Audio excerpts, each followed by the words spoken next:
not take a decision. We went to court, got judgment in April. I personally, with other leaders of the went to deliver that judgment to INEC. Everybody saw it. April 2025. That's when we got the judgment. From April, May, June, July, August, September, October, November, December.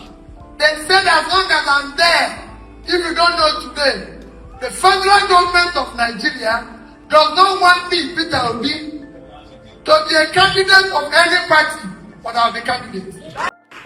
In that polling booth, in 2027, if they don't count it, we count the person.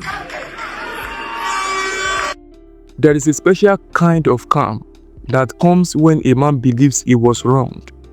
Not loud anger, nor shouting, nor insults, just calm and certainty. And when Peter Obi said, anyone who refuses to count the vote of the people will be counted out, that was not just grammar. That was not just motivation. That sounded like a warning. But here is the real question. How does he sound so sure that he will be on the ballot in 2027? Not if possible. Not by God's grace. Not we are trying. He said it like someone who already knows something. And today, we are going to break this down carefully. So make sure you watch this video to the end, because what I will show you might completely change how you see 2027. And if you care about Nigeria's future, click the like button now. It helps this message reach more Nigerians. To understand 2027, we must go back to February 25th, 2023. That election was not just politics, it was emotion. For the first time in many years, young Nigerians believed their vote could matter. The Obidient movement was everywhere, on Twitter, Instagram, in churches, on campuses, even in marketplaces.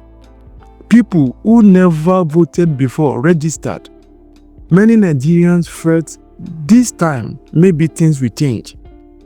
Then election day came, people voted. Polling units were filled up.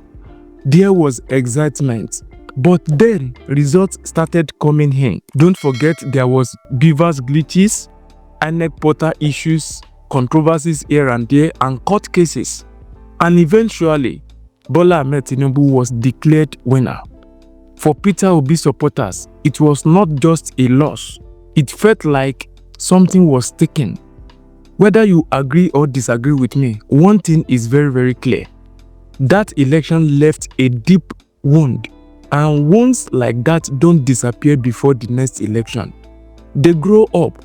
Now fast forward to today. Peter Obi says 2027 will be different. That sentence carries weight. It is both hope and threat. When he says anyone who refuses to count the vote will be counted out, he is telling the system, we are watching. But here is the most interesting part. He said he will be on the ballot in 2027. Not maybe. Not hoping that. He sounded certain. And in Nigerian politics, politicians don't talk like that without a reason. Politics in Nigeria is not only fought on election day. It is fought in meetings, in alliances, in quiet hotel meetings, in midnight phone calls, in coalition and negotiations. Peter Obi is not new to politics. He was a two-term governor of Anambra State. He understands the game. So when he speaks with that level of confidence, it suggests something is already happening behind the scenes. Maybe coalitions are forming. Maybe agreements are being discussed. Maybe some powerful stakeholders are reconsidering their positions, especially in ADC or in other parties. We may not see it, but something is moving. If you are still watching at this point, comment below. 2027 must be different. Let's see how many Nigerians are ready for 2027. Now, let's look at the other side. If you are sitting in Aso Rock, Peter Obi is not just another opposition politician. It represents something dangerous to the political establishment. Why? First, the organic support. Many politicians depend on money politics, stomach infrastructure. That is the reason you see them distributing rice now. Oluomo is doing his own in Lagos. Asiwaju Tinubu is doing his own in the northern part of Nigeria, and some other things that they are doing. Cash hand out to people in every part of the country preparing for 2027 election. But Obi's support in 2023 came mostly from volunteers, young people mobilizing themselves. That kind of support is hard to control. Secondly, cross-regional appeal. Yes, he has strong support in the southeast, but he also gained serious votes in Lagos, Abuja, Plateau, Nasarawa, and urban educated voters. Those are urban educated voters. That kind of spread is unusual. Thirdly, branding his image is simple. In a country where many people are tired of hardship, inflation, and insecurity, that message connects. Now look at Nigeria today. Food prices are high. Naira struggles. Youth unemployment remains serious. Insecurity is still a concern. If things do not improve significantly before 2027, opposition candidates automatically become stronger. So what does a ruling party do in that situation? They consolidate, they attract defections, they strengthen party machinery. They became prepared earlier than before. That is not weakness, that is political survival. But early preparation also shows one thing: they are not ignoring 2027, they are planning. And here is the bitter truth I want everybody to hear. Many people don't talk about it. The real fight is not election day. It is party structures, candidate qualifications, legal battles, coalition and court decisions. If you can weaken a candidate before the ballot, you reduce the risk. That is why party crises matter. That is why alliances matter. That is why defections matter. You can see governors defecting to APC. The political chess game for 2027 has already started. Peter Obi's confidence suggests he believes he has positioned himself well. But confidence alone is not victory. Structure matters, unity matters, and turnout of Nigerians to vote matters as well. If you want Nigeria to improve, not just complain, this is the time to subscribe to this channel for more updates like this, because we will be breaking down every major move towards 2027 step by step.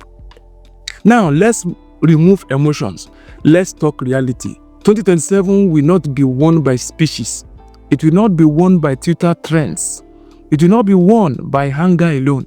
It will be won by voter registration, PVC collection, massive turnout, peaceful but firm participation. If Nigerians want different results, there must be different behavior. Because if you keep on doing the same thing the same way, you will keep on getting the same results. If young people stay home again, nothing changes. If citizens disengage, nothing changes. The system only fears one thing: mass participation, not violence, not insults. That is what makes the sentence. Anyone who refuses to count the votes will be counted out. Because if turnout is overwhelming, if monitoring is strong, if citizens refuse to be silent, the 2027 truly can be different. Peter Obi's words are calm, but they are heavy. Tinubu's camp is preparing. Opposition figures are negotiating. Coalitions may be forming. But the biggest question is not about politicians. It is about Nigerians. Will we wash again? That is a question to all Nigerians to answer. Will we wash again these politicians trample upon us again? Or will we participate differently? Because at the end of the day, no politician can change Nigeria alone. And no system can ignore millions of determined citizens. 2027 is not just an election. It is a test. And the countdown has already begun. If you found this analysis valuable, share these videos with at least 3 people. Let's start conversations. Because sometimes change begins with awareness, and awareness begins with you. Thank you for watching till this time, and I will see you in my next video. Bye bye.